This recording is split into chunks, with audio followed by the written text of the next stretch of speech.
Халық Республикасы азаматтарының Қазақстан Республикасына визасыз кіру режиміне қарсымыз.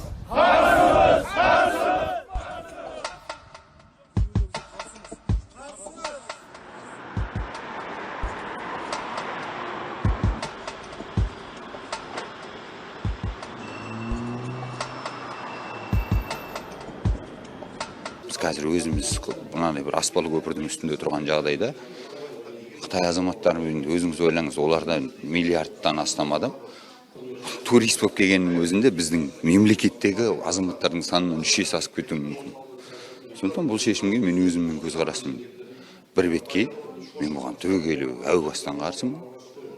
Несімен қауіпті болуы мүмкін сізіңше? Мыңдаған факторлар бар. Ең жаңағы билікке сөз тимейтінін айтатын болсам, ол қыздардың сол жаққа ұзатылуы, сосын біздің өзіміздің азаматтарда да көп қазір ақшаның шетін көрсең, тұрып жатқан үйінде бере салады, өзінің үлесіндегі жерді бере салады, заңда бәрі көрсетілген дегенімен, оны айналып өтудің мың жолы бар ғой. Визалық режимде белгілі бір уақыт бар ғой келетін. Олар 10 жылға, 20 жылға келмейді. Бір айға, 3 айға келуі мүмкін. Ол бір ай, 3 айда үлкен қауіп қатер төндіреді деп ойламаймын. Жұмысқа орналасудың өзі де белгілі бір уақыт алады. Сол үшін бір аса қатты қауіп көтеріп көріп тұрған жоқ. Қытайдан адамдарды кіргізетін болса, визасыз кіргізетін болса, олар турист ретінде ғана Қазақстанға кіре алады. Егер де жұмыс мақсатында көп уақытқа келетін болса, ол мақсатта жаңағыдай виза ашуға тиісті. Бұның арты үлкен қауіп қатер болады деген пікірді айтылып жатыр. Ұлттық қауіпсіздігімізге қатер болуы мүмкін дейді. Сіз оған келісесіз? Қазіргі таңда сондай әңгімелер болып жатыр. Бұның біздер талқылап жатырмыз бұл мақсатта. Бірақ енді ол жаңағыдай туристерге үлкен қауіпті бар деп ойламаймын мен өзім. Кіріп кетіп шықпай қалып жүрмесе болды. Түпкілікті тұрып қалуына не әсер етуі мүмкін? Қайдан білейін оны? Әртүрлі жағдай.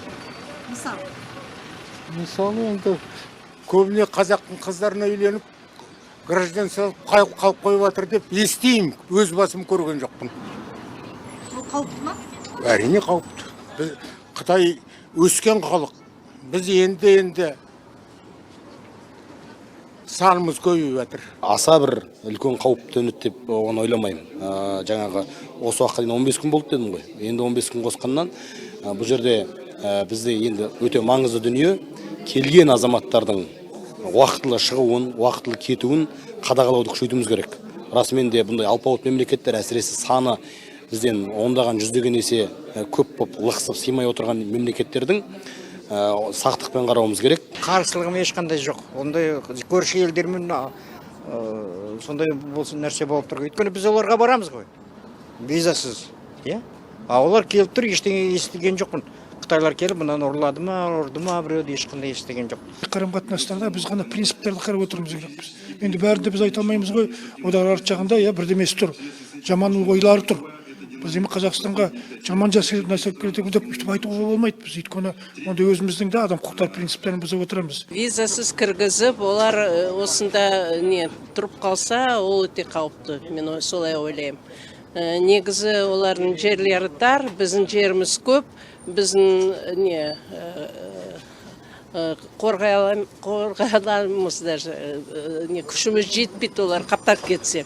Сол үшін мен ойлаймын, что оларға сондай жай барахат осы Қазақстанда орнықтып, нетіп, оған рұқсат беруге болмайды. Статистиканы алып қарайтын болсақ, егер 14 күнге кіргізілген Қытай азаматтары 14 күннің рұқсат алғаннан кейінде біздің Қазақстанға былтырдан бері қаптап кету керек еді.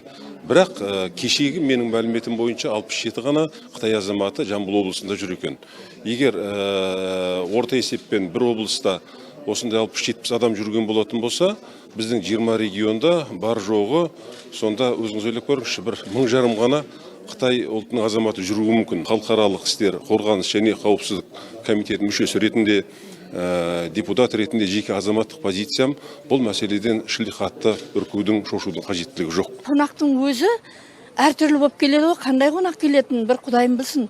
олардың ой пиғылдарын біз біле бермейміз. Біздің менталитет, тәрбиеміз бұрынғы 70 жылдан бері Совет үкіметі, кеше 30 жыл егемен Қазақстан, біздің өз тәрбиеміздің өзі екі жақты солқылдап тұрғанда, тағы басқа біреулер кіріп кетіп, тағы бір идеология келіп жатса, ұлтқа, халыққа қауіп деп ойлаймын. Сондай болған жағдайдың өзінде ішкі істер министрлігі бақылауды күшейту керек.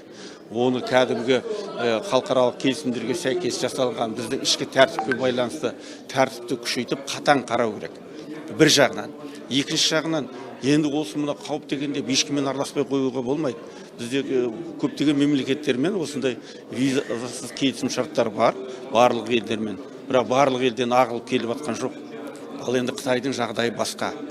Омен былайша айтқанда әр қадамда анықтап басу керек та. Жаман болмас деп ойлаймын. Экономикаға вливание ғой, қанша дегенмен туризм деген әр елде дамытып жатыр ғой.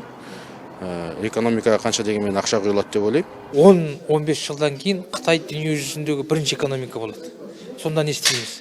Сондықтан біз енді дүние жүзіндегі объективті нәрседен қазір бас тарта алмаймыз ғой. Экономика. Бірақ екінші жағынан міндетті түрде біз қазір белгілі бір ұлттық иммунитет жасаудың амалдарын жасауымыз керек.